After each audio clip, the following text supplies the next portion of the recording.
You do, please. Yeah, my name's Tom Marshall, from Rochdale, but I've been living in Mexico for the last 8 years, and I work for ESPN covering the Mexican national team, Mexican First Division.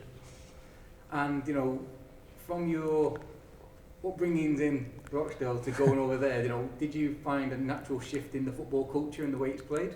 Big time, yeah. I mean, it completely, the way the game's talked about, obviously the way it's played. I mean, everything about it, the emphasis on the physical side, obviously over here, and then Mexico, it's all about technique and technical players. I mean, that's what they produce, that's what they're known for. And I know you're on a sabbatical, you come back here for the Christmas and stuff, but why did you see to yourself you wanted to give the PFSA course a go? I think obviously as a journalist, I think it's, and we get criticised a lot, I think in general, but I think it's also we have a responsibility to kind of update ourselves to learn as much as possible about what's going on in the game, and obviously scouting's a big part of that. And also it's like I'm writing about players every week, and I think that I wanted to get like a professional foundation into seeing how clubs and how other people are assessing players, so that I can do it in a responsible manner as well.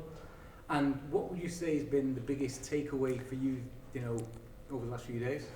I think the way that the assessments are put together, and looking at each of the aspects that that clubs are looking at for every player. So obviously, not just what's going on the pitch, but also off the pitch. What the players like there, the psychological side, sociological side as well, and like seeing it almost as like a package.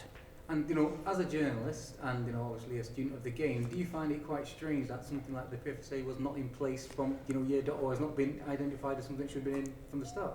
Yeah, I mean, I think not just in scouting. I think there's so many areas of the game that we have to improve, not just here in the UK, but all around the world. I mean, we're talking about the scouting organisation here, but what about other countries? And I think that's probably what needs to happen, because at the end of the day, this game's massive, absolutely all over, and I think that we need an organisation that's going to represent scouts moving forward as well, all over, not just here. Now, obviously, I've spoken with the guys before, and they are, obviously they're going more global now. But as a replicable blueprint, from what you've seen in the last few days, do you think this is something that can easily translate into any country, regardless of? Not just to easily translate. I think it's needed. I mean, I think that for example, I can only really talk about Mexico, but I think that clubs would especially be really receptive. I mean, I think they're very open, increasingly open to kind of new ideas, and I think that a scouting course like this would be, I know, for example, that there's clubs in Mexico like Pachuca that actually come to Manchester United and want to learn from the way Manchester United scout players, and then they take that back to Mexico. So, why not open that up and make it kind of in a broader sense? And you think, on a purely economical way standpoint, that if they were better equipped to identify better players quicker and more often, naturally that will, improve the influx of cash that goes into Mexican football? We're starting to see that now. We're starting to see a real awareness. I think in Mexico over the last, say, 10 years, I think we've seen clubs, Mexico won the Under-17 World Cup in 2005, and then straight away we saw Carlos Vela, Giovanni Dos Santos move straight to Europe. We've seen Mexico recently have success at youth level, and you see inside clubs like Chivas, Pachuca, they're now exporting players, and they're now realising that identifying the talent earlier than they did before, and then developing it, getting these players breaking into the first team, and then maybe exporting them after. They're making good money at it now, especially a club like Pachuca. And as we mentioned there, football is a business, and it's massive, as you say, it's going there. Do you think that, I know there's many facets to how football clubs run, but the lifeblood is the players, and would you say, like, from what you've seen today, this is something that, one, in England, they're missing the trick, and obviously you can talk about the Mexico standpoint, but what do you think about England, how they go about identifying players? I mean, England's different. I mean, England's a crazy country. When you lived abroad for so long, it's crazy, because there's football. I've never seen another sport in another country there's so much passion. There's 4 divisions here. Straight away, everyone has some kind of youth academy. So I think that here it's about making it as professional as possible. I think in other countries it's actually even just putting a structure in there.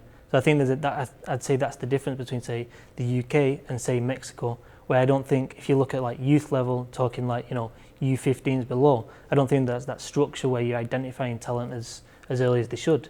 So from what you've taken away over the last few days, how would you reckon that will impart on what your bread and butter now will be?